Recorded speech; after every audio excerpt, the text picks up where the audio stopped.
Perfecto.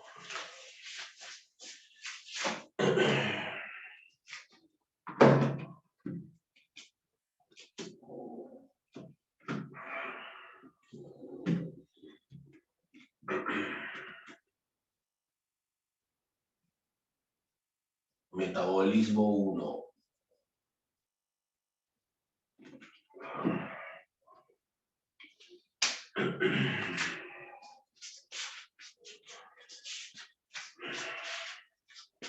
Metabolismo 1.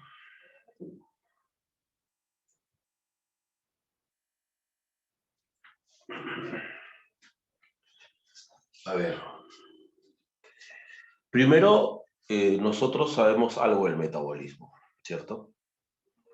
Nosotros sabemos que el metabolismo es una serie de reacciones químicas, ana y cata, con objetivos de sintetizar y degradar, ¿ya? Nosotros sabemos también que el metabolismo es netamente intracelular, solo hay metabolismo dentro de las células. Solo con el objetivo de sintetizar o degradar. Y si es degradar, para generar energía, ¿cierto? Cata genera energía y ana consume, almacena energía. Eso es para nosotros el metabolismo. ¿Está bien? Entonces, lo que vamos a hacer en esta tercera etapa del curso, porque ya pasamos bioquímica, ya pasamos célula, fresquito célula, lo que vamos a hacer en esta tercera etapa es desarrollar reacciones metabólicas, anabólicas y catabólicas, las reacciones más importantes para las células. Aquí vamos a hablar de fotosíntesis. Aquí vamos a hablar de respiración celular, de fermentación, por ejemplo, de esos eventos metabólicos. ¿Está bien? Bien. Metabolismo 1. Perfecto. Vamos a hablar, por ejemplo, vamos a empezar esta charla con nutrición. ¿Ya? Punto número 1. Nutrición.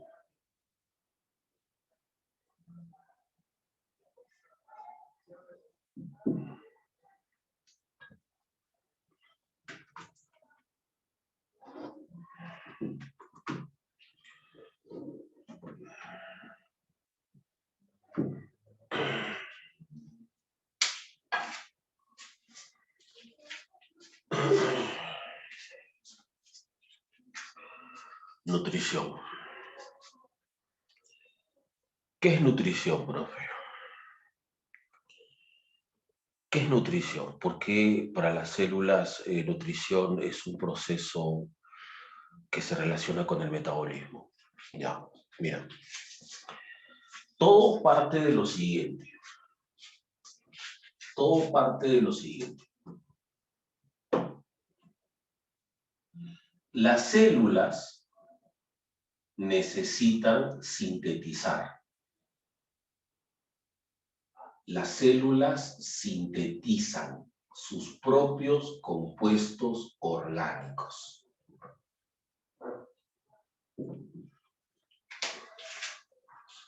Las células sintetizan sus propios compuestos orgánicos.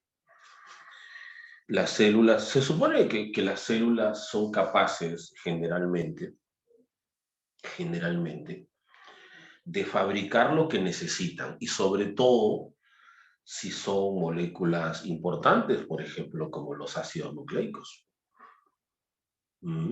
Las células son capaces de fabricar ADN, son capaces de fabricar ARN, lo hacen todo el tiempo. Las células son capaces de fabricar proteínas, azúcares, lípidos, etc. Las células han aprendido con el transcurso de esos millones de años de evolución a sintetizar lo que necesitan. Eso es importante. Ese es un punto importante. Ya, el problema es el siguiente. ¿Cómo consiguen los suministros? Porque obviamente Si las células van a construir compuestos, necesitan suministros, necesitan materia prima, es como tú cuando vas a cocinar, ¿cierto? Si te dicen, Fabiola, anda a cocina, ¿no? ¿Cierto, Fabi? ¿Qué días cocinas tú en casa? Lunes, miércoles y viernes, martes, jueves o sábados, o los tuyos son los domingos, lomo saltado, ceviche. ¿Mm? ¿Cuándo cocinan ustedes? A ver, Joana, Carolina, ¿cuándo les toca cocinar? Un lomito, dice Carolina. ¡Qué rico! Hace tiempo que no cocino yo, ¿verdad? Uf, qué mala. Recién ayer regresé, por fin, después de muchos meses.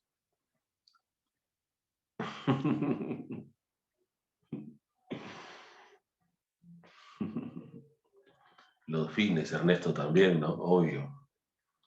Qué rico. De verdad que sí, ¿eh? Cocinar es otra cosa.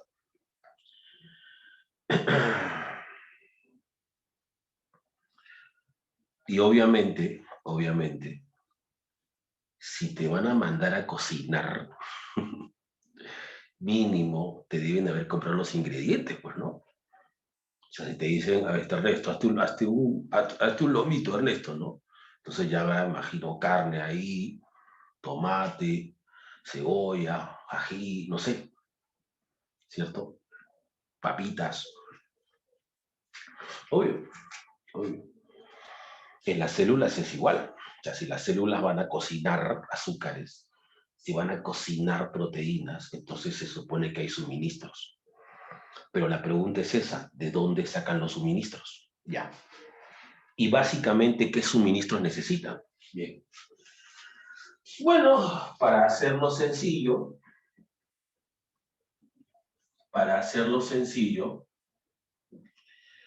si van a sintetizar compuestos orgánicos, entonces hace falta obviamente carbono.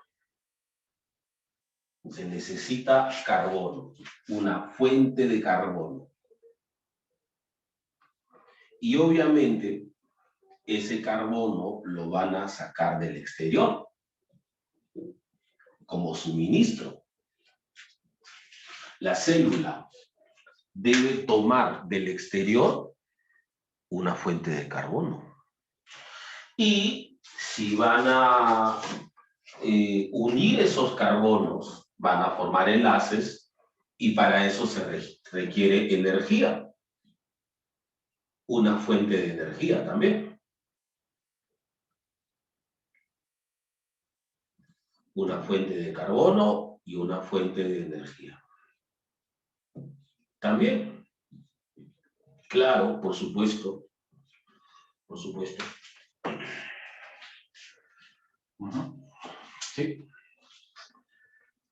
Principalmente eso. Las células toman suministros del exterior para usarlos principalmente como fuente de carbono y como fuente de energía.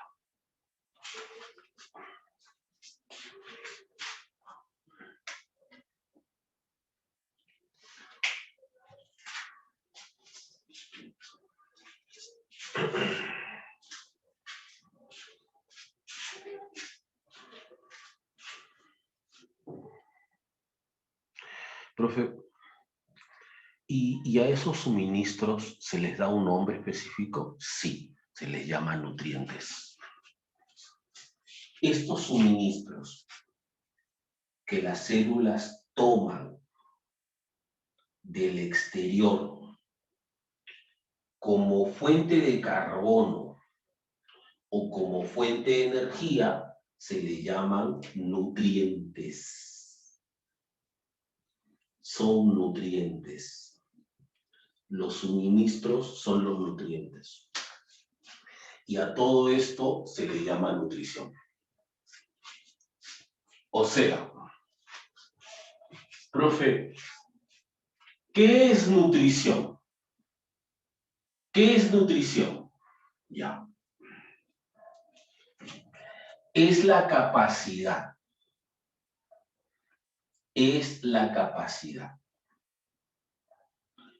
que tienen las células para sintetizar sus propios compuestos orgánicos a partir de nutrientes que toman del exterior. Otra vez, profe, ¿qué es nutrición? Es la capacidad que tienen las células para sintetizar compuestos orgánicos a partir de nutrientes que toman del exterior. Nutrientes que pueden ser fuentes de carbono o fuentes de energía. Eso es nutrición. O sea, profe, todas las células hacen nutrición, claro, porque todas tienen que sintetizar y porque todas van a usar suministro del exterior. Por eso yo siempre te decía, las células nunca pueden estar herméticamente selladas. Porque si una célula se sella herméticamente, muere. ¿De dónde va a sacar carbono? ¿De dónde va a sacar energía?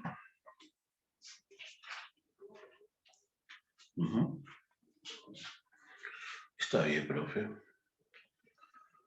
Lo que pasa también, chicos, lo que pasa también es que nosotros tenemos de repente una idea errónea de lo que es la nutrición, porque siempre hemos escuchado a los nutricionistas y los nutricionistas siempre hablan de comida, de alimentos, ¿no? Siempre dicen, debes consumir esto, la carne de tal es buena por aquello, que las menestras contienen tales cosas, que las frutas tienen estas... Siempre hablan de alimentos. Es que ellos también manejan alimentación. Pero ¿sabes cuándo es nutrición? ¿Sabes cuándo es nutrición? ¿Sabes cuándo es nutrición? Cuando te dicen, por ejemplo, ¿no? Cuando te dicen, por ejemplo, el yodo es importante para que las células puedan sintetizar hormonas tiroideas. El yodo es un nutriente, así no, el yodo es un nutriente muy importante para que las células puedan fabricar hormonas tiroideas. Entonces, cuando te dicen eso, te están hablando de nutrición, porque están tocando las palabras clave, porque te están mencionando al nutriente,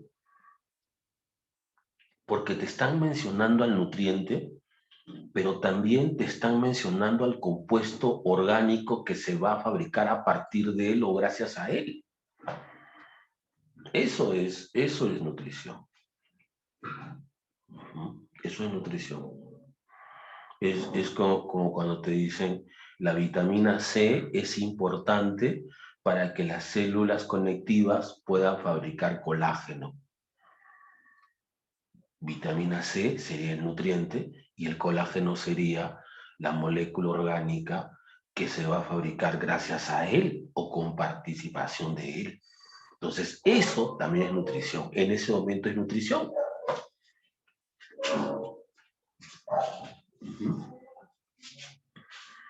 Entonces, una cosa es que te digan, la cebolla roja es mejor que la blanca por tales cosas. Ya, eso es alimentación. La carne de tal pescado es mejor que la carne, ya, eso es alimentación también. Pero si te dicen, a partir del fósforo que está presente en tal alimento, las células pueden fabricar estos compuestos, entonces eso es nutrición.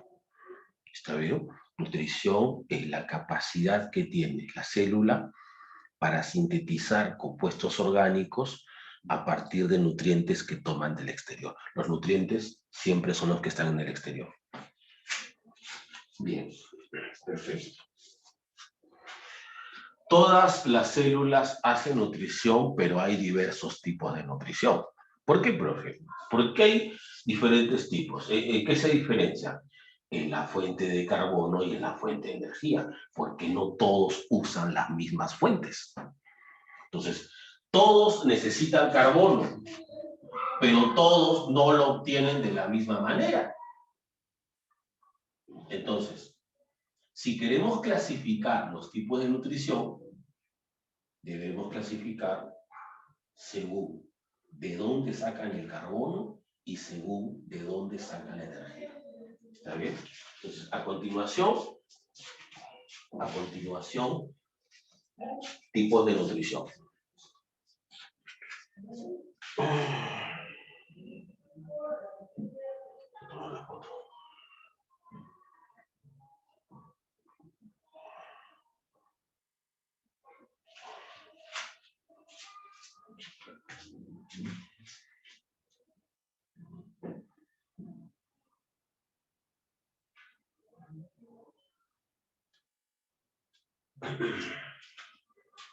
Ya.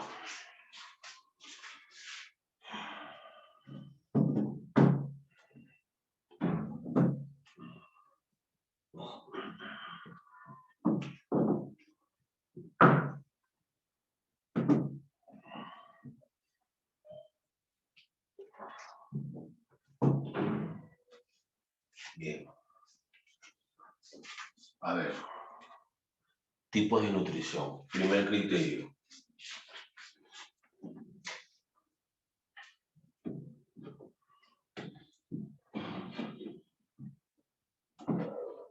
Primer criterio. Según la fuente de carbono.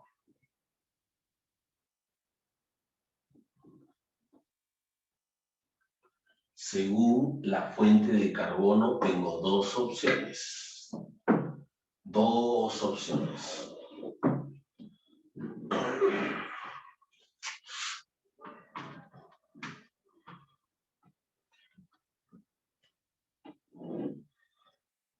Según la fuente de carbono se abren dos opciones.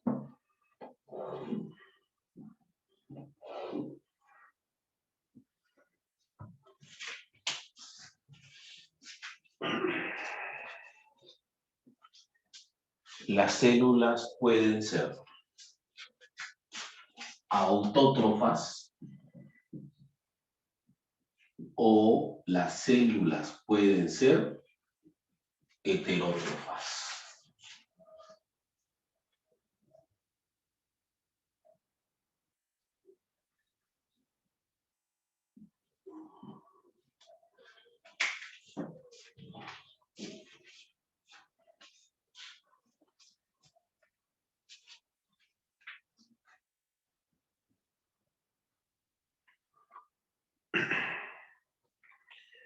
Las células pueden ser autótrofas o heterótrofas según la fuente de carbono. Profe, ¿cuál es la diferencia? Mira.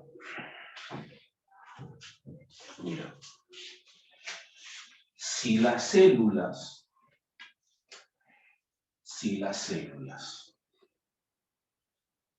obtienen nutrientes de compuestos inorgánicos, o sea, por ejemplo, si obtienen el carbono a partir del CO2, entonces le dices a la célula autótrofa. Esa es autótrofa. ¿Está bien? Esa es autótrofa. Pero si la célula utiliza nutrientes de compuestos orgánicos, como por ejemplo aminoácidos, azúcares, ácidos grasos, se obtiene carbono a partir de compuestos orgánicos, entonces le llamas heterótrofa. O sea, profe, la diferencia entre autótrofa y heterótrofa es la fuente de carbono. Sí, es la fuente de carbono. Esa es la diferencia. La fuente de carbono.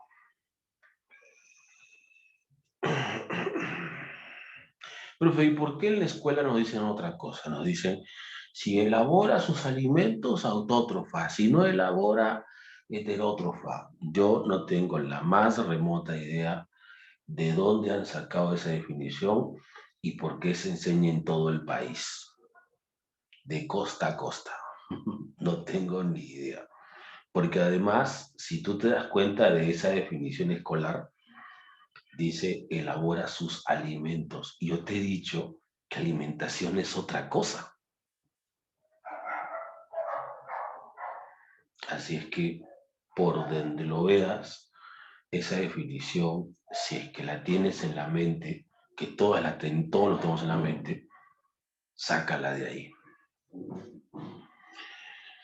No sé, creo que yo imagino que estas cosas vienen de primaria, no sé, ¿ustedes qué dicen? O sea, yo siento que estas cosas vienen desde primaria y las repetimos por el resto de nuestra vida. En primaria te dicen, las plantas son los pulmones de la ciudad. Falso. Ujú. Pero a los chicos le dicen eso. Exacto, Carolina. Y los chicos ya se quedan con eso de por vida. Lo sé, porque por ejemplo, yo tengo mi hija, obviamente, mi nena, y la semana pasada estuvo aquí para visitarme por el Día del Padre, el día viernes, y estuvo conmigo todo el día y estaba en sus clases virtuales. Y yo escucho sus clases, pues, escucho a la Miss, porque justo tiene ciencia y ambiente el viernes que está conmigo. Y la Miss le dice cosas que digo, pero eso está mal. Y mi hija está aprendiendo esas cosas. Por eso yo no sé cómo decirle que está mal. Porque obviamente si le digo eso, voy a ir en contra de su Miss, va a jalar el curso y va a ser mi culpa. Así que imagínense. O sea, profe, que la hija de Cangalaya dice que las autótrofas elaboran alimentos y usted le dice al mundo que no. Paradójico. Paradójico. Pero ¿qué puedo hacer? Dime.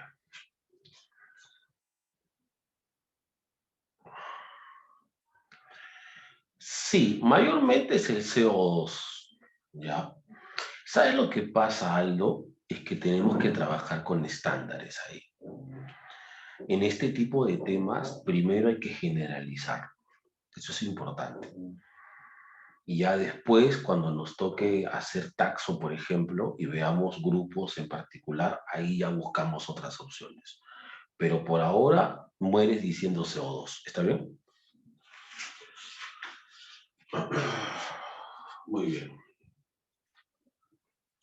Entonces, primer criterio, según la fuente de carbono. Ahora, si la célula es autótrofa, la vamos a clasificar según la fuente de energía.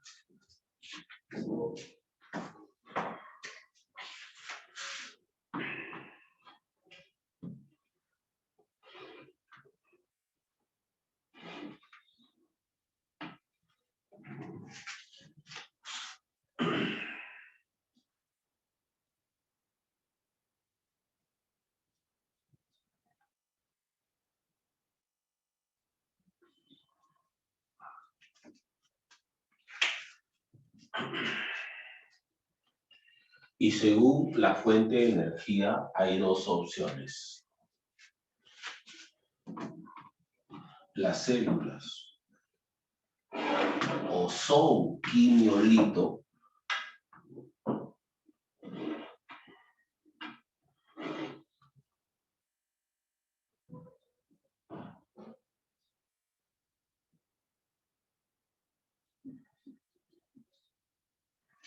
o son fotolito.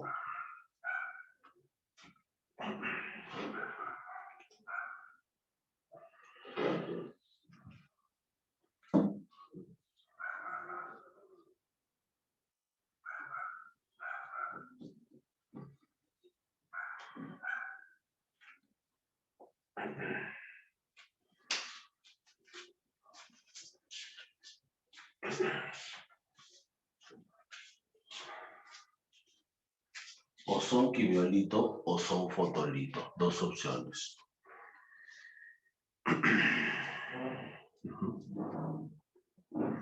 Hay dos opciones. Profe, si una célula es quimiolito, ¿cuál es su fuente de energía? ¿De dónde obtiene energía? ¿De la oxidación de compuestos inorgánicos? Bueno, ya estamos, como digo yo, en el tercer piso del curso. Son más o menos 10 pisos para ser experto en biología. Ya cuando llegues al piso 10, perfecto, ya sabes bien. Pero estamos recién en el tercer piso y aquí estamos utilizando y vamos a utilizar lo que hemos aprendido en los dos pisos anteriores. Vamos a utilizar bioquímica y vamos a usar células. Son nuestras dos principales herramientas. En metabolismo vamos a escuchar muchas veces la palabra oxidar. Oxidar, reducir. Oxidar, reducir. Esas dos palabras son muy importantes. Pero muchas veces también no lo vamos a ver con la intensidad que lo dicen los químicos. Obviamente en química eso es mucho más complejo, ¿no? Y lo sabemos. Pero recuerden que aquí no lo usamos con esa profundidad que ellos lo hacen. Por ejemplo, cuando yo pongo acá oxidar, para nosotros es romper. Ahí está. O sea, las células quimiolito lo que hacen es rompen compuestos inorgánicos. Y al romper compuestos inorgánicos, obtienen la energía necesaria para poder sintetizar sus propios compuestos. Ese es el tema. Para nosotros es así. Yo sé que en química es diferente, pero acostúmbrate a eso metabolismo. Cuando digo oxida, dices rompe.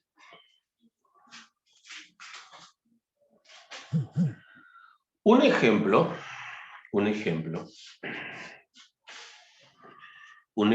de esas células. Un segundo.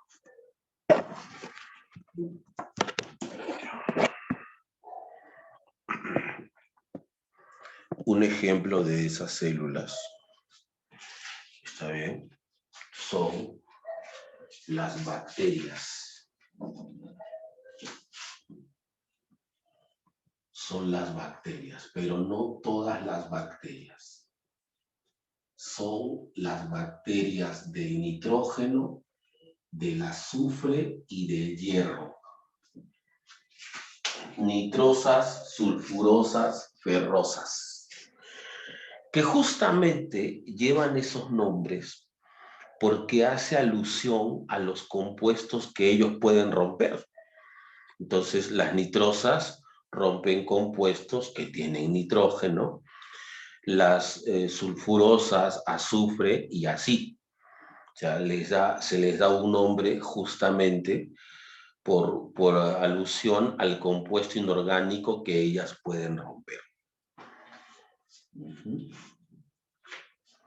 Entonces, quimiolitotróficas, células que rompen compuestos inorgánicos como fuente de energía. Y las fotolitotróficas, células que utilizan luz solar. Pero esta palabra, porque esta palabra nunca puede faltar. Indirectamente. Indirectamente.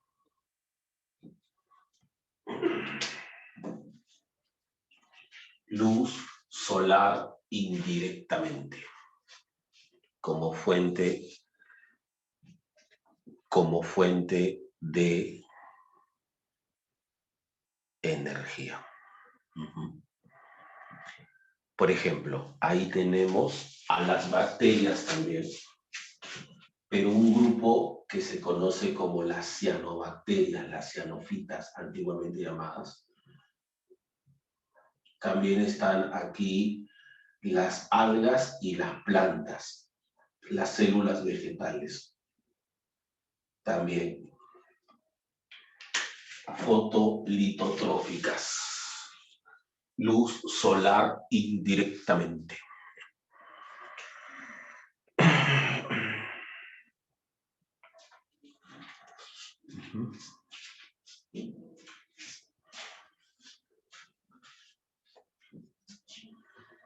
Bien.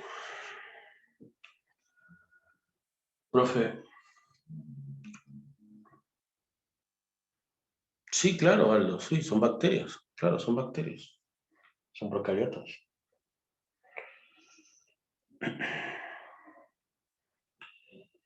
Mira, claro, lo que pasa es que ahí nos falta un poquito de taxo todavía. Esto, como les digo, siempre con paciencia, poco a poco vamos a estar recomponiendo eso. Pero, por ejemplo, cuando yo digo bacterias, recuerden que me refiero a todo un reino, a todo un dominio. Y ahí hay mucha variedad. Las bacterias son las que tienen mucha variedad. Por ejemplo, las cianobacterias son un grupo de bacterias fotosintéticas autótrofas. Pero también, por ejemplo, están las bacterias púrpuras. Las bacterias púrpuras también son fotosintéticas. Por ejemplo.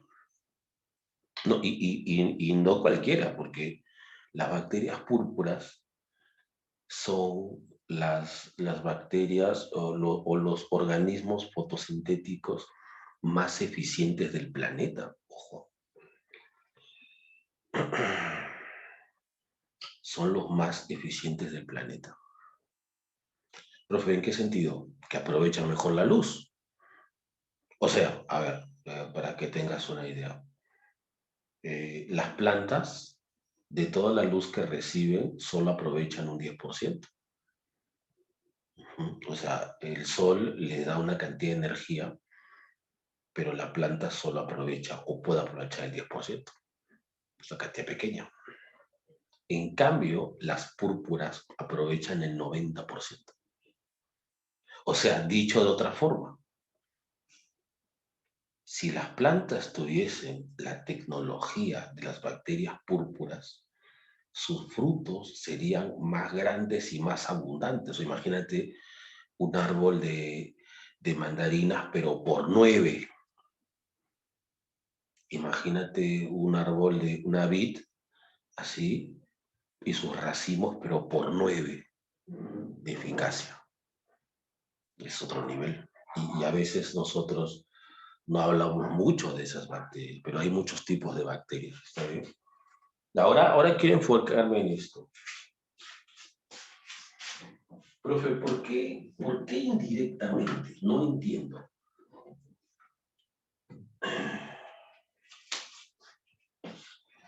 Mira,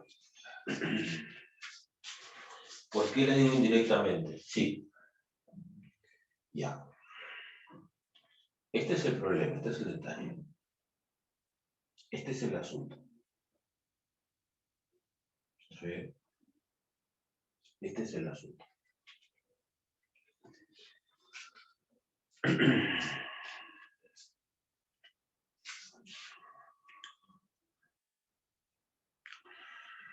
Por ejemplo, nuestros artefactos, tu licuadora, tu microondas, tu refri, tu tostadora, no sé, tus artefactos, tu olla arrocera, a ver, estoy pensando en cocina, tu ventilador, tu calefactor, estoy pensando en el invierno, tus parlantes, tu equipo de sonido, tu televisor, tu celular, tu laptop, tu computadora, tu PC, como decimos. Todos ellos funcionan con el mismo tipo de energía, energía eléctrica. Tal vez sus voltajes puedan variar, y ciertamente varían, pero todos utilizan energía eléctrica. Y están diseñados para eso. Si tú desarmas uno de esos artefactos, te das cuenta que por dentro está diseñado para trabajar con electricidad. Claro, profe, obviamente. Exacto, exacto. Ahora, yo te hago esta pregunta. Si, por ejemplo, tu licuadora la pongo al sol, ¿funciona? No, pues, profe, ¿cómo vamos a estar con el sol? Pero le estoy dando un tipo de energía. Claro, claro, pero la licuadora funciona con energía eléctrica, no solar. Exacto, porque no está diseñada para eso, ¿cierto? No, pues, a menos que use un panel solar. A menos que utilice un panel solar. Entonces, ese panel podría captar la luz, transformarla en energía eléctrica, porque los paneles hacen eso, transforman energía luminosa en energía eléctrica, y ahí recién la licuadora prendería. Ya, pero dime, a ver, yo puedo decir que la licuadora está funcionando por luz solar. ¿Tú qué dices? ¿Cómo debo decir entonces? ¿Cómo debo decir? ¿Qué pasa si tu refri también la conecto a un panel solar? Exacto, Aldo. Indirectamente sí, ¿cierto? Porque la gente va a ir a tu casa y dice, oye, Aldo, ¿cómo? Si tú no pagas la luz, el recibo, ¿cómo funcionan tus artefactos, Aldo? Aldo, tú debes muchos meses de luz. ¿Por qué funciona tu televisor?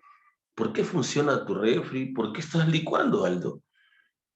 Y tú le dices, porque todo funciona con luz y con luz solar indirectamente. Claro. Indirectamente sí, obvio, obvio. Porque si es de noche no va a funcionar. ¿Cierto? Bueno, bueno. Con los seres vivos es igual. Los seres vivos utilizan energía química, no utilizan luz tampoco. Todos los seres vivos usamos energía química y nuestras células están diseñadas por dentro para trabajar solamente con energía química, no con luz. Entonces, por ejemplo, cuando una planta recibe luz, las células no funcionan con luz. Lo que están haciendo es transformar la energía luminosa en energía química para que la célula pueda funcionar, porque las células funcionan con energía química. Por eso tienes que decir luz solar indirectamente. ¿Está bien, chicos? ¿Lo entendieron? ¿Entendieron la importancia de esta palabra? ¿Sí? Muy bien. Muy bien. Perfecto. Joana, ¿lo entendiste? ¿Dónde está Joanita? Muy bien, Joana. Muy bien. Perfecto. Bien. Entonces esto queda así. ¿Eh? Si me dicen, por ejemplo, si me dicen, ¿qué nutrición presentan las cianobacterias? Entonces yo digo, las cianobacterias presentan nutrición autótrofa fotolitotrófica. Me dicen, ¿por qué autótrofa? Y yo digo, porque utilizan CO2 como fuente de carbono. Me dicen, ¿por qué fotolitotrófica? Y yo digo, porque utilizan luz solar indirectamente como fuente de energía. Y me dicen, ¿y para qué quieren CO2 y energía? Y yo digo, para que puedan sintetizar sus propios compuestos orgánicos, que es el objetivo de toda nutrición. Ese carbono y esa energía es para que la célula sintetice sus compuestos orgánicos. Heterótrofas. Aquí tenemos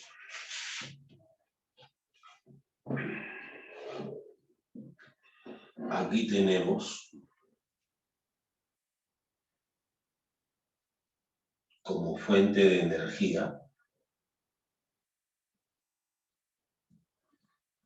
un solo caso. Quimiorganótrofa.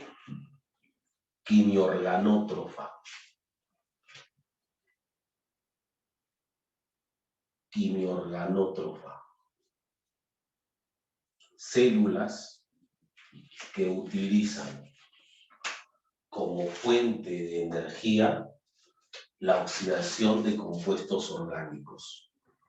Oxidan compuestos orgánicos.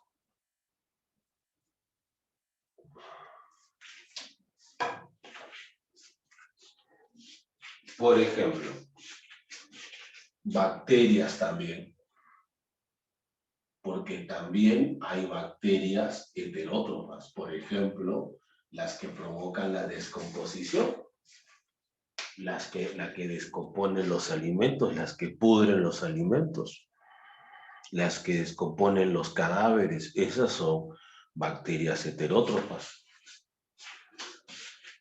Y también están los protozoarios,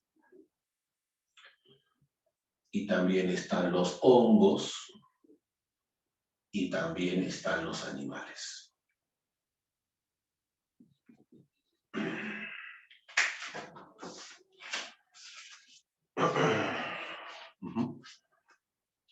Ahí está. Igual vas a decir, si me dicen, ¿qué nutrición presentan los hongos? Tú dices, los hongos presentan nutrición heterótrofa, quimiorganótrofa. ¿Por qué heterótrofa? Porque utilizan compuestos orgánicos como fuente de carbono. ¿Por qué quimiorganótrofa? Porque oxidan compuestos orgánicos como fuente de energía. ¿Y qué hacen con ese carbono y con esa energía? Sintetizan sus propios compuestos orgánicos, que es el objetivo de toda nutrición. Tenemos 3 tipos de nutrición clasificados según la fuente de carbono y la fuente de energía. ¿Está bien, chicos? ¿Lo entendieron? ¿Se entendió? ¿Aprendiste nutrición?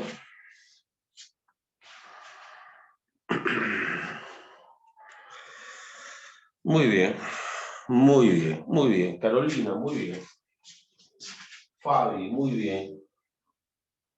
Nutrición. Muy bien.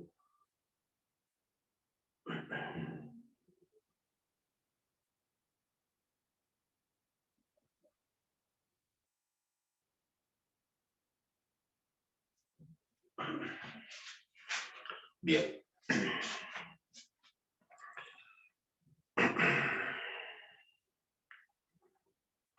Ya, voy a tomar la foto.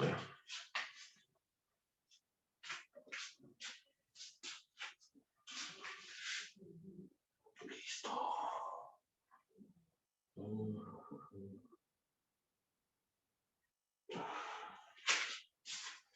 Bien. Perfecto.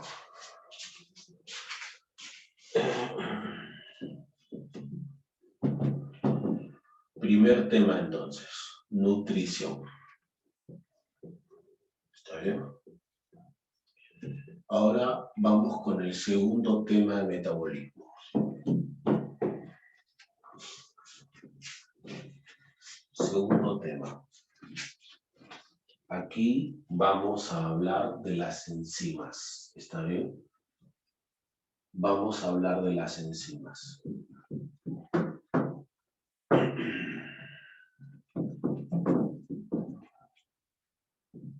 Nos toca hablar de las enzimas. Este es el tema para hablar de las enzimas.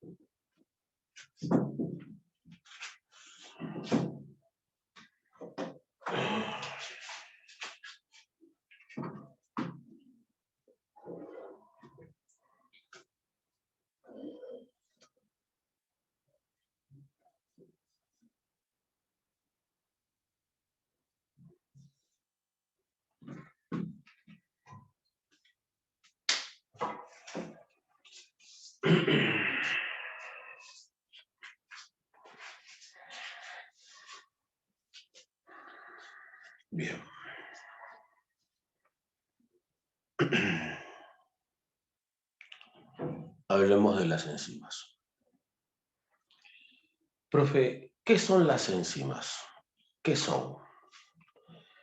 Las enzimas son catalizadores biológicos, son biocatalizadores.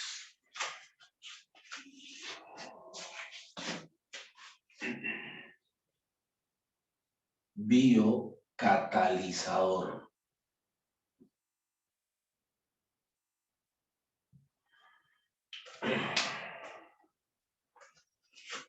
Las enzimas son biocatalizadores.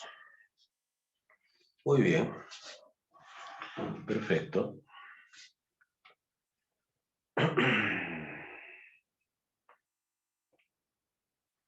Biocatalizadores. ¿Y qué significa eso, profe? ¿Qué cosa es un catalizador?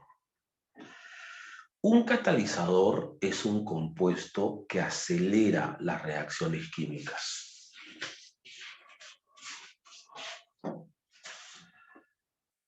El catalizador acelera la reacción química. Algo que para las células es muy importante, porque nosotros sabemos que las células hacen metabolismo y nosotros sabemos también que las células realizan miles de reacciones químicas, pero realizan miles de reacciones químicas por segundo. Entonces lo que tienen que hacer las células es, o lo que necesitan hacer es acelerarlas. Porque si no lo hacen, entonces las células podrían colapsar. Las enzimas son muy importantes para las células. Las enzimas, es más, se inventaron antes que aparezcan las primeras células. O sea, desde que estábamos en épocas de protocélulas ya había enzimas, ya había catalizadores. Porque es importante el tema de catalizar.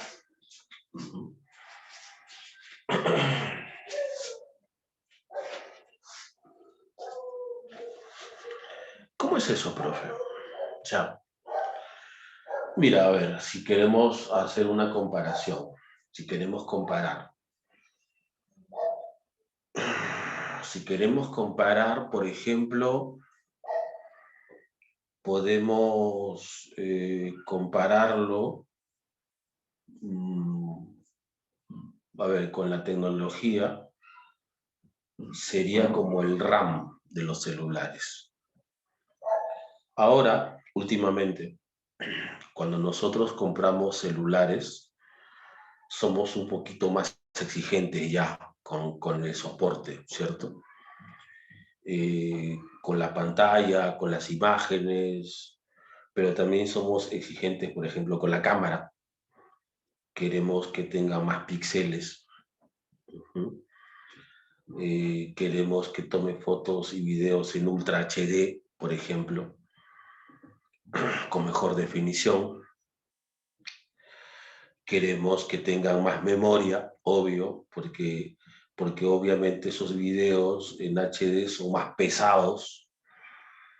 Como les digo, las clases, por ejemplo, ahora que se graban en HD, pueden pesar 2, 3, 4, 5, 6 gigas, por ejemplo.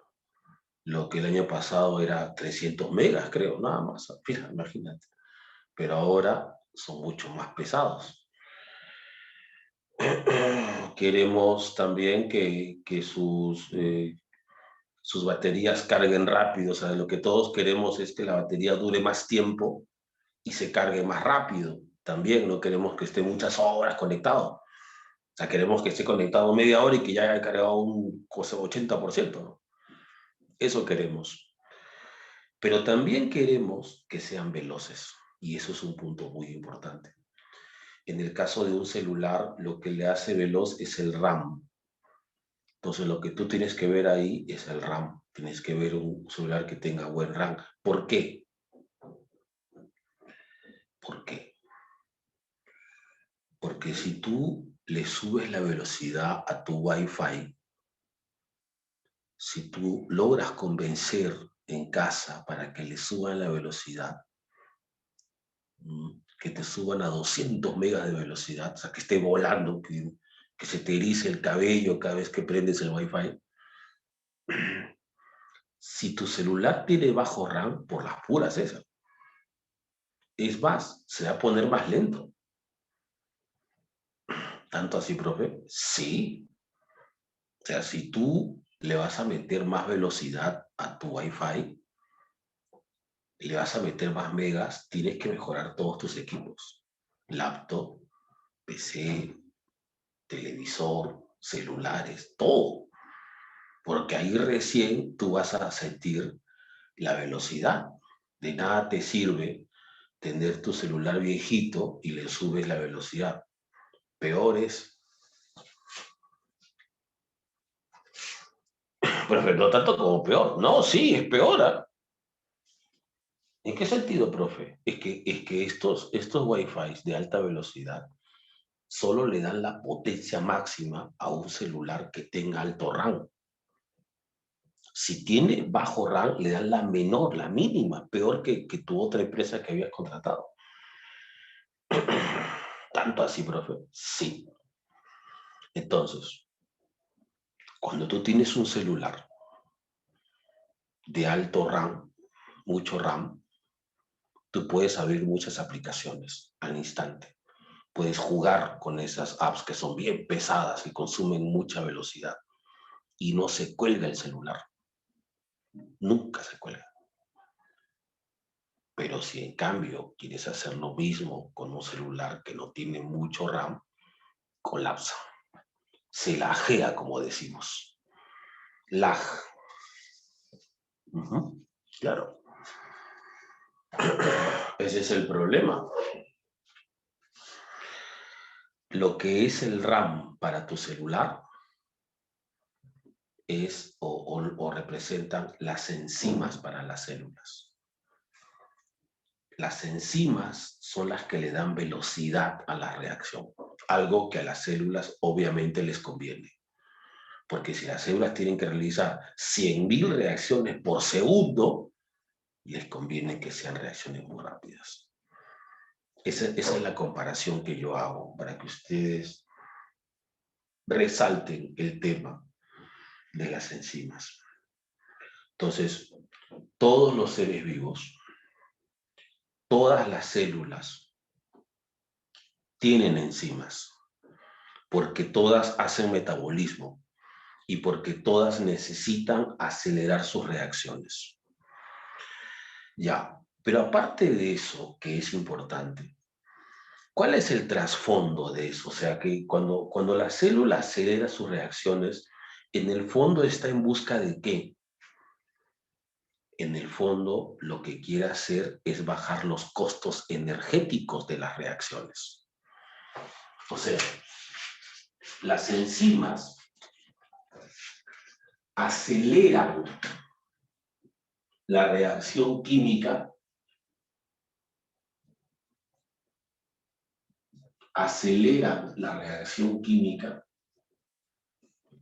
pero disminuyen el gasto de energía, que se dice así, disminuye la energía de activación.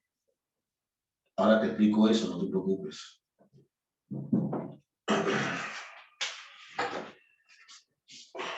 Las enzimas aceleran las reacciones, las enzimas disminuyen la energía de activación. Bien. ¿Cómo es eso, profe? ¿Cómo es ese asunto? Ya, mira.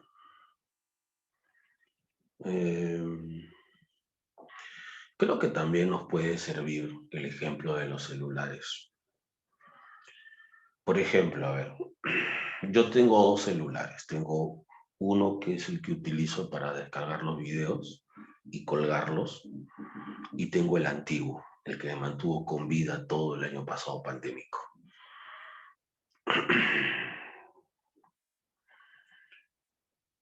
Uno es más rápido que el otro, bla, bla, bla, bla, ya. Pero mira, por ejemplo, si yo quiero bajar 6 gigas de video de la clase, con el celular antiguo, con el RAM que tiene, con el Wi-Fi que puede agarrar, que no puede agarrar mucho, como te dije, por lo menos esos 6 gigas se lo va a hacer así sin bromas, en 3 o 4 horas.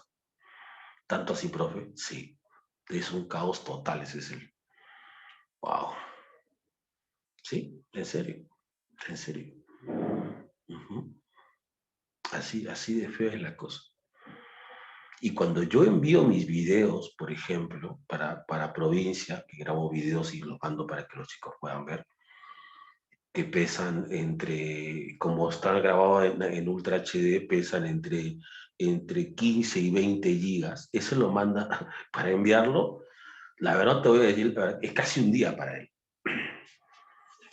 ¿Un día para enviarlo, profe? Sí, es. La verdad que es súper lento.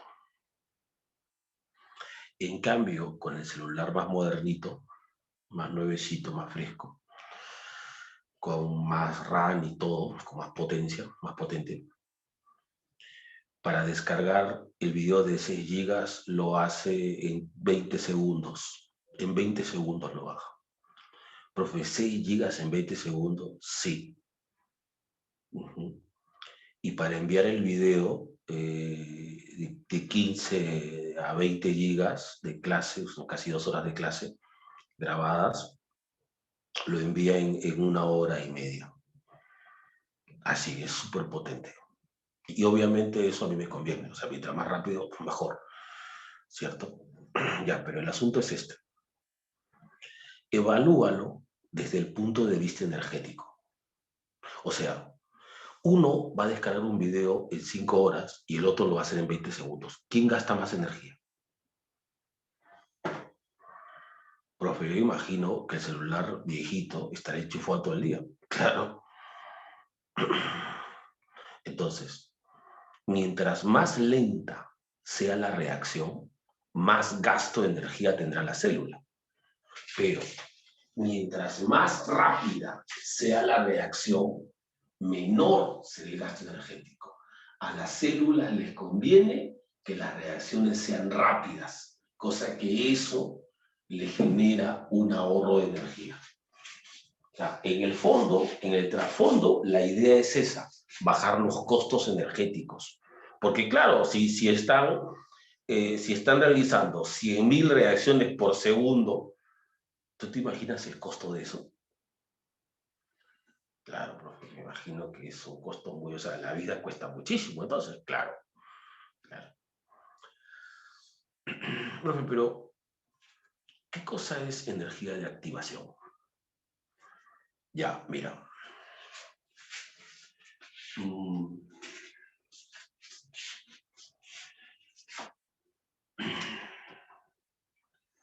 No sé si tú has visto alguna vez eso que se conoce como el efecto dominó. O sea, colocas las piezas de dominó y la primera la dejas caer. Empujas la primera pieza. Y eso provoca una reacción en cadena.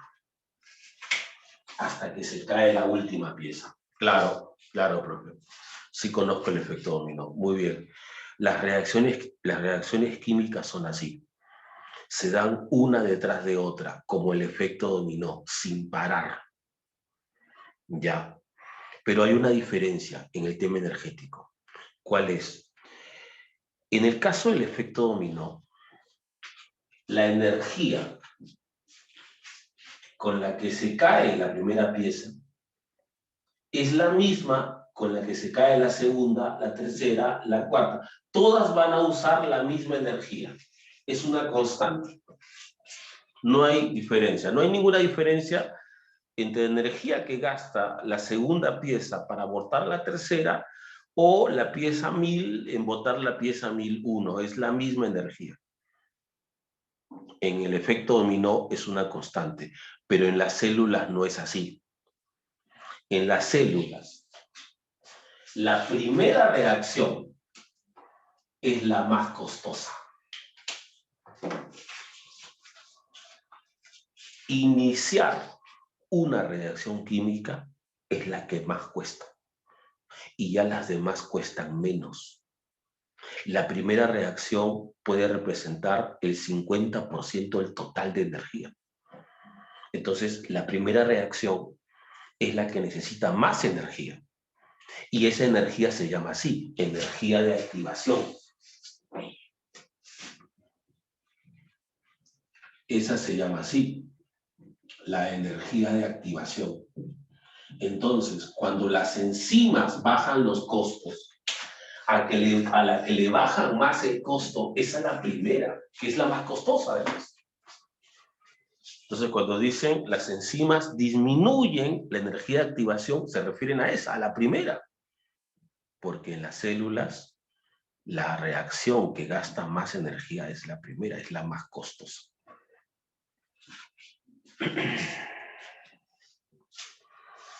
En la física es al revés, pero en biología no. En biología la primera es la más costosa.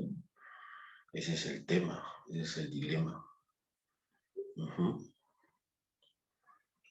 Chicos, ¿lo entendieron? ¿Está ahí todo claro? ¿Se va entendiendo? ¿Todo bien? ¿Sí? ¿Cómo se ve que es un tema distinto, no? ¿Cómo se ve que es un tema diferente? Ya estamos hablando de reacciones, de células, de energía, es otra cosa. Este tema es otra cosa ya. ¿No? Antes solo te decía, la proteína tiene estructura primaria, secundaria, y terciaria y cuaternaria. Y hay 3 tipos, ¿no? Antes te decía el ADN, ahora mira cómo hemos avanzado, cómo estamos avanzando poco a poco. Nuestras clases ya son un poquitín más complejas.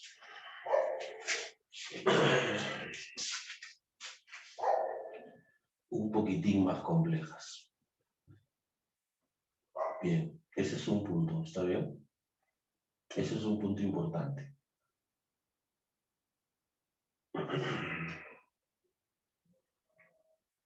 Ya. Ahora, hablemos del tema químico aquí. Hablemos del tema químico.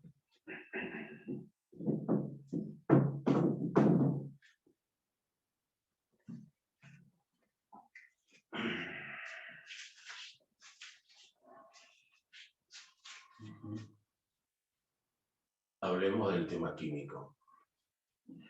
Profe, las enzimas, químicamente hablando, ¿qué son? ¿De qué están hechas? Ya, hay 2 opciones. Hay un grupo de enzimas que están hechas de ARN. ¿ARN, profe? Sí, ARN. Y le llamamos ribosimas. Pero también hay un grupo que están hechas de proteínas. Le llamamos simplemente enzimas proteicas. Ahora, no es que la relación sea 50-50, no. En la actualidad, la mayoría de enzimas son proteicas, yo diría el 99,9%.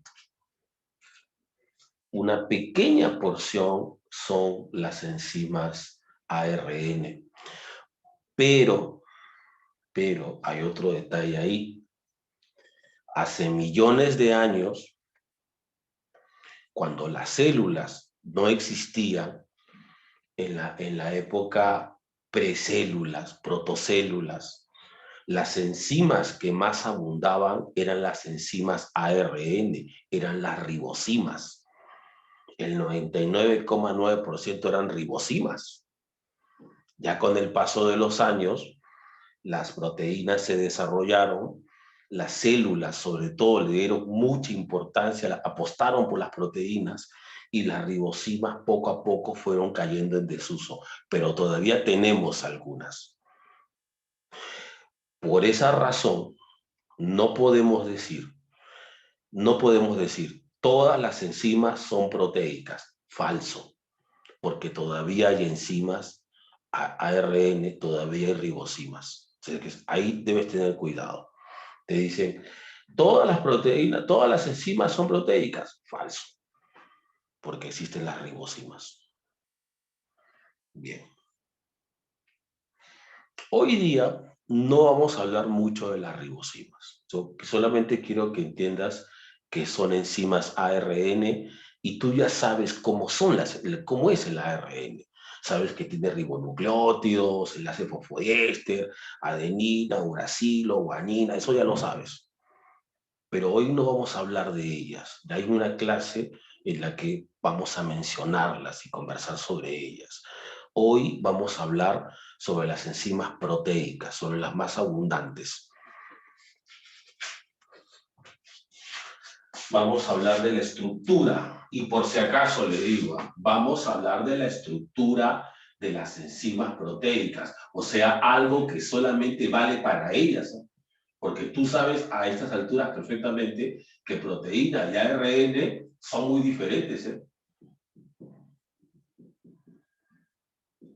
Lo sabes. Uno tiene nucleótidos, otro tiene aminoácidos. Las proteínas son 3D también, así es que cuidado. Todo lo que voy a decir a partir de ahora solo vale para las enzimas proteicas. Muy bien.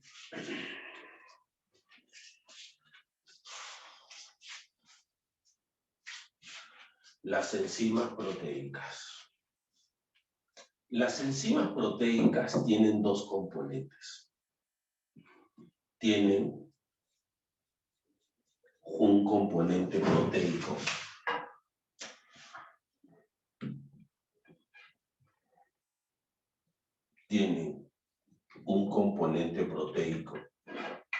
y tienen un componente no proteico.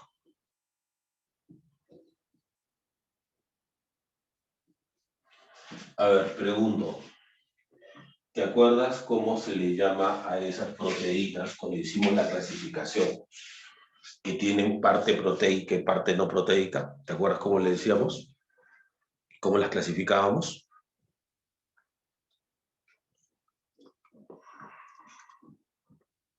¿Te acuerdas? A ver, te ayudo. ¿Simples o conjugadas? Exacto, Aldo. Conjugadas. Conjugadas. Exacto. Exacto.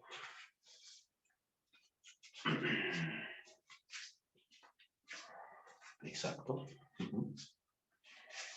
Ya, entonces, de alguna forma, si lo clasificamos, las enzimas son proteínas conjugadas. Ahora, la parte proteica se llama apoenzima. Apoenzima. Y la parte no proteica se llama cofactor. Y cuando están juntos los dos y tienen que estar juntos, se le llama holoenzima. Holo es completo, así como holograma. Repito. Las enzimas proteicas son proteínas conjugadas. Tienen una parte proteica y tienen una parte no proteica. A la parte proteica se le llama apoenzima y a la parte no proteica se le llama cofactor. Y obviamente las dos piezas tienen que estar siempre juntas para que la enzima pueda funcionar. Y a eso se le llama holoenzima. Bien, perfecto. Bien, profe. Ya. Hablemos del cofactor primero. El cofactor tiene dos opciones. Dos opciones. O es un cofactor inorgánico. Recuerda que es la parte no proteica. O es un cofactor orgánico.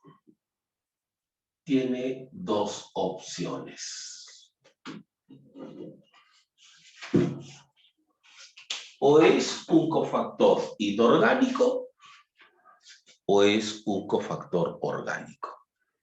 Hay dos posibilidades. Muy bien. Perfecto. Inorgánico puede ser el zinc.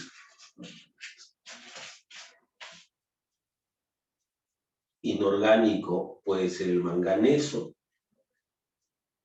Puede ser el magnesio, por ejemplo. Puede ser el cobre, por ejemplo. Esos son cofactores inorgánicos. Los orgánicos. A los cofactores orgánicos también les puede llamar así.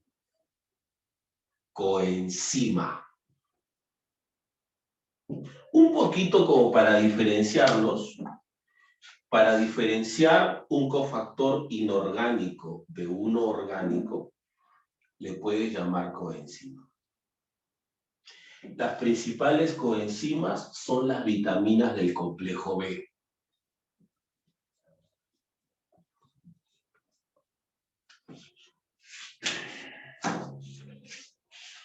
Un suplemento que siempre debes tomar, ¿ya? ¿Ustedes toman su complejo B como suplemento? Deberían. Cómprense su blister, que no es muy caro. Gástense 10 o 20 soles ahí para 3 meses. Y siempre tomen su complejo B. Todas, casi todas, salvo la B12, el resto de complejo B, todas son coenzimas. Pero también,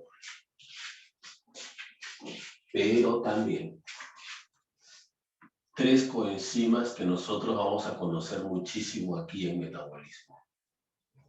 El NAT, el FAT y el NADP. Bien. A ver, vamos con las preguntas. En el clásico verdadero falso. En el clásico verdadero falso te dicen, todas las enzimas contienen aminoácidos, ¿verdadero o falso?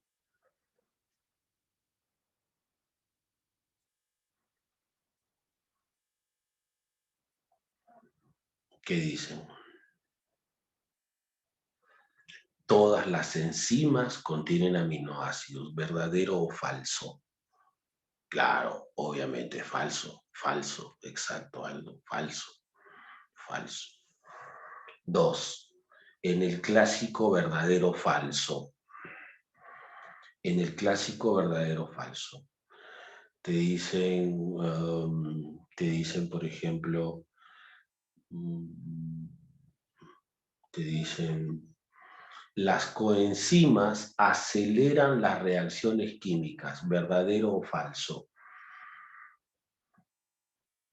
Las coenzimas aceleran las reacciones químicas, ¿verdadero o falso? ¿Qué dices?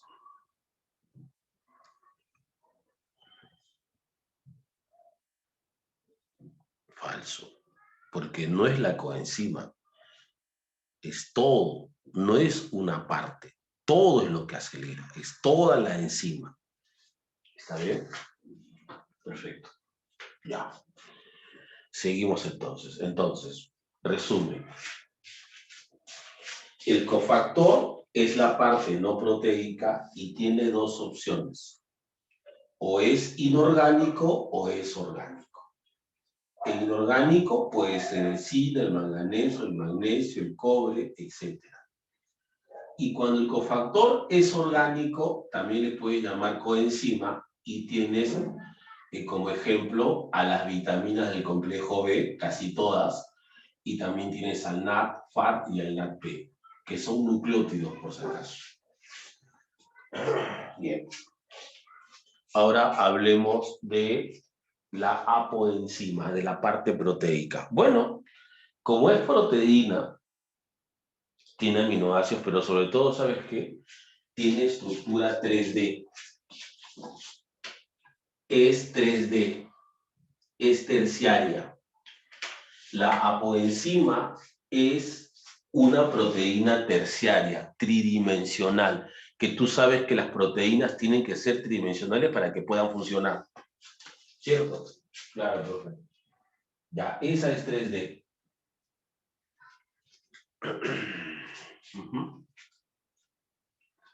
Esa es 3D. Hay otro detalle. La coenzima es soluble en agua.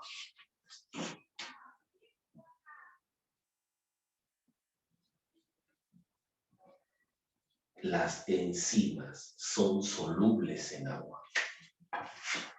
Es decir, forman fuentes de hidrógeno con el agua.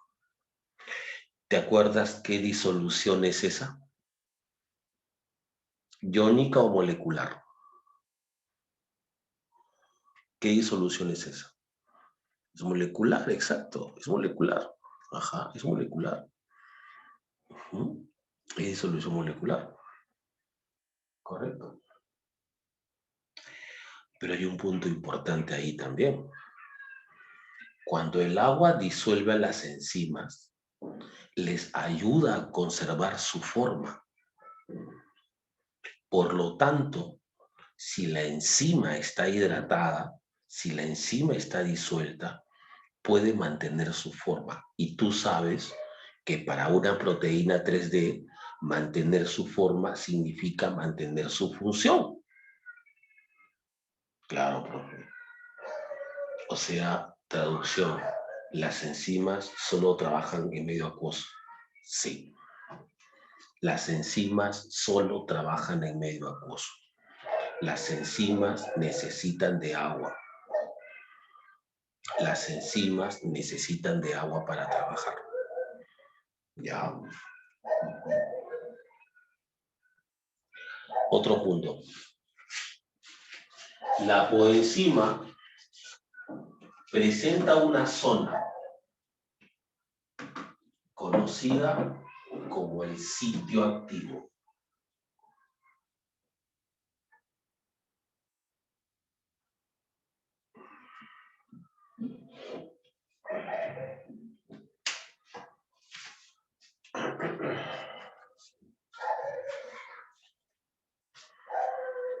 Presenta una zona conocida como el sitio activo. Profe, ¿para qué sirve ese sitio activo? Bueno, lo primero, ese sitio activo le da personalidad a una enzima. ¿Y sabes qué ejemplo uso para eso?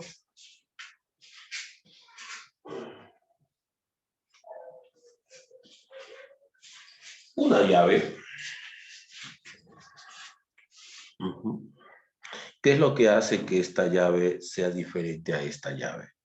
Profe, los dientecitos. Claro, claro, son diferentes porque abren cerraduras diferentes. Sí, profe, eso es lo que estoy viendo. Claro, claro, claro. Entonces, esta parte es lo que hace que esta llave sea particular.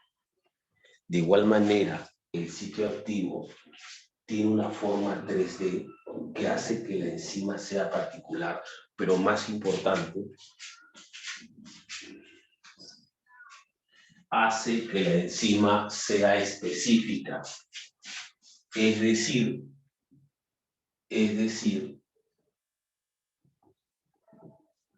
hace que la enzima solo catalice una reacción. Porque las enzimas solo catalizan una reacción. Solo una. Por ejemplo, si yo quiero que el compuesto A se transforme en B, B en C, C en D. O sea, yo quiero que A se transforme en D. Para eso necesito una reacción, dos reacciones, tres reacciones. 3 reacciones distintas, además. O sea, que A se logre transformar en D, me genera 3 reacciones distintas. Claro. Entonces yo necesito 3 enzimas distintas. O sea, profe, si un proceso de síntesis, digamos que para sintetizar algo se necesitan 20 reacciones, 20 enzimas. Porque las enzimas son específicas. Porque las enzimas solo catalizan una reacción. Porque tienen un solo sitio activo. Eso las hace específicas, sí. Eso las hace específicas. Son proteínas, yo te he dicho cuántas veces. Cuando te dicen proteína, proteína específico, son 2 palabras que no se pueden separar. Claro, claro, claro, tiene mucho sentido. O sea, profe, si la célula hace 1 millón de reacciones diferentes, pues 1 millón de enzimas diferentes. Wow. Pero eso no es más costoso. No, ¿por qué? Porque las enzimas no se dañan en la reacción. Las enzimas no son parte de la reacción. Las enzimas solo aceleran la reacción. Traducción, las enzimas se pueden reutilizar.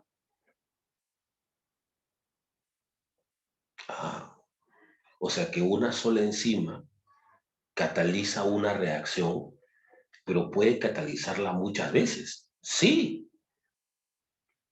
Bueno, eso es diferente, obvio. Es como...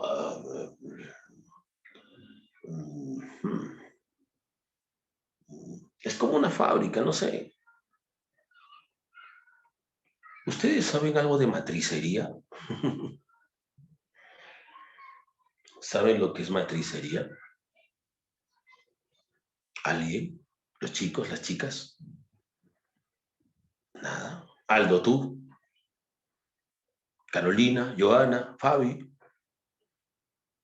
¿Saben algo de matricería? ¿Tampoco? Ya. ¿Cómo creen, por ejemplo,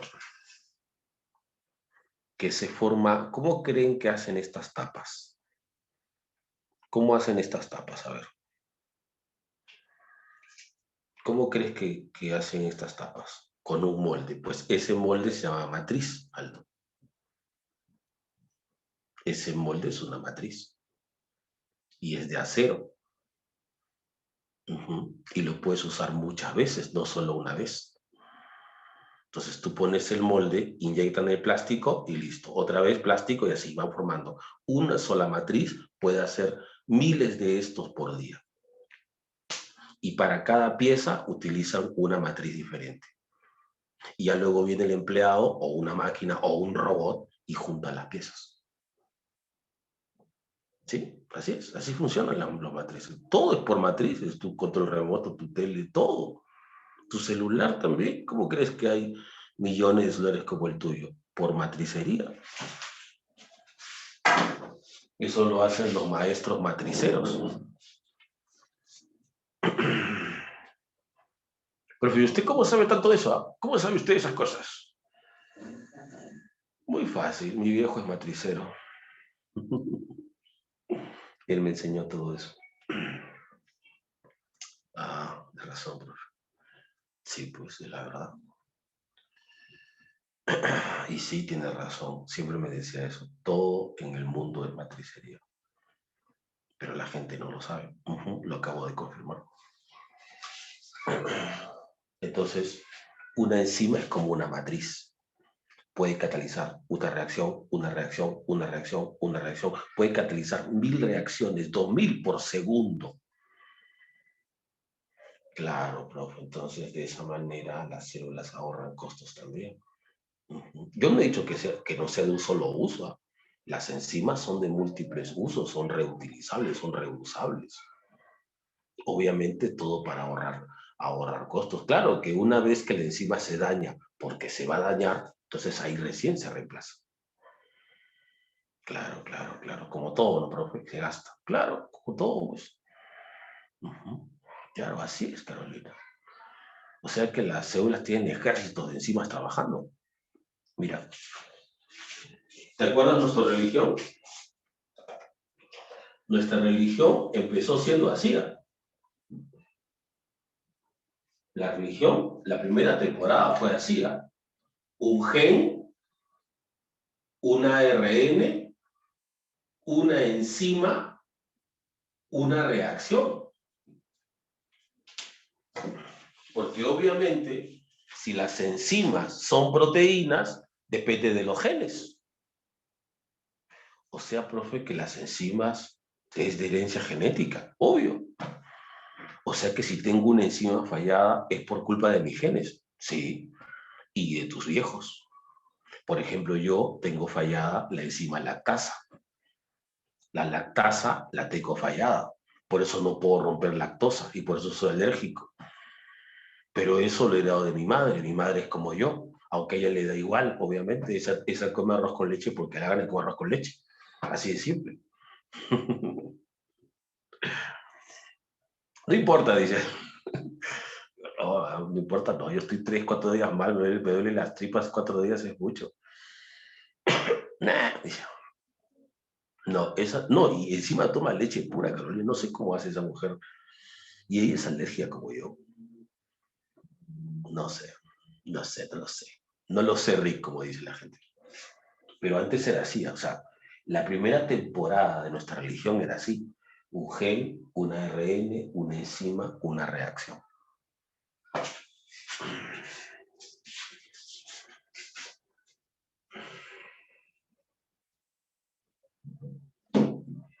Claro, claro, claro. Sí, pues las enzimas son proteicas, incluye todo. Claro. Ahora, ¿cómo trabaja una enzima? Muy bien, mira. Fisiología enzimática.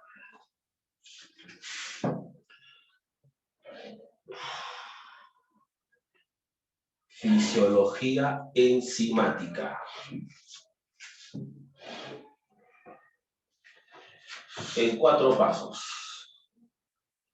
Paso número 1. La enzima debe reconocer a la molécula sobre la cual va a actuar, a la cual le llamaremos el sustrato. Esta es la fase de reconocimiento.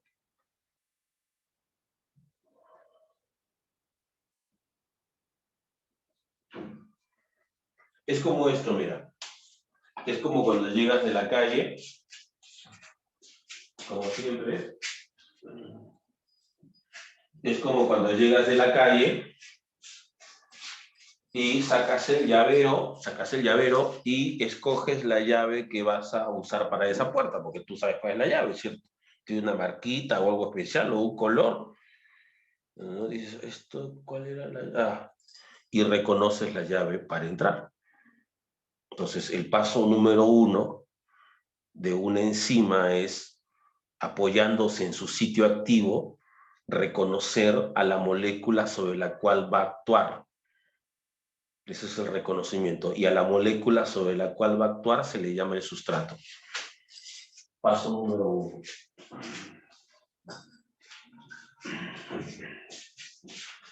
Paso número 2. La enzima se une al sustrato a nivel del sitio activo. Eso se llama el complejo enzima-sustrato. Se forma el complejo enzima-sustrato. En este caso, si sigo con mi ejemplo de la llave, es cuando tú reconoces la llave y la introduces en la cerradura. Y obviamente, si es la llave correcta, pues entra perfectamente a la cerradura. Entonces, en el paso número 2, la enzima y el sustrato deben encajar perfectamente por el sitio activo. Paso número 3. La enzima transforma el sustrato, lo transforma en producto. La enzima obviamente se mantiene intacta. El que cambie es el sustrato.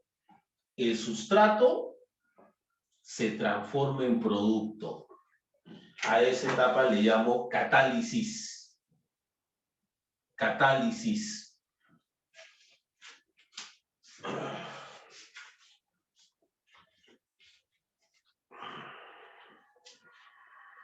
Esa es la etapa en que la enzima hace la transformación. Profe, ¿y qué suele hacer la enzima? Depende. Hay enzimas que oxidan, hay enzimas que reducen, hay enzimas que rompen, hay enzimas que unen, hay enzimas que cambian isómeros. Tú sabes lo que son los isómeros, ¿cierto? Claro, por ejemplo, glucosa y fructosa son isómeros. Entonces, una enzima puede transformar glucosa en fructosa, puede hacer isomerización. Depende, hay muchas cosas. Pero a cualquier acción que haga la enzima sobre el sustrato y lo transforma en producto. Y luego, en la última etapa, la enzima libera el producto. La enzima queda intacta. El que se va es el producto. Esa es la etapa de liberación. Y la enzima sigue trabajando. Agarra un sustrato más, se une a él, lo transforma, lo expulsa. Reconoce, se une, transforma, expulsa. Y así está. Por eso le decía, es reutilizable. ¿Está bien, chicos? Chicos, ¿lo entendieron? ¿Se entendió? El mundo de las enzimas. Muy bien, chicos. Perfecto. Muy bien. Chicos, ¿qué les parece si nos quedamos hasta aquí?